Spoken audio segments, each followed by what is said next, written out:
আর্থিক সমস্যা থেকে মুক্তি পেতে, ব্যবসায় উন্নতি করতে ছোট্ট এই কাজটি করুন। 7-8 ইঞ্চি মাপের চৌকো হলুদ কাপড় নেবেন। সুতি বা সিনথেটিক কাপড় হলেও চলবে। সেই কাপড়ের মধ্যে অল্প আতপ চাল রাখবেন।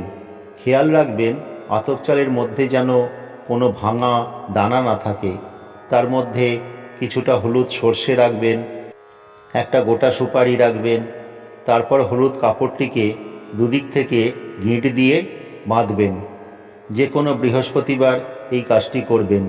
স্নান সেরে পরিষ্কার কাপড় পরে পুঁটলিটাকে আপনার ইচ্ছে মতো যে কোনো মন্দিরে গিয়ে পুজো করিয়ে নেবেন।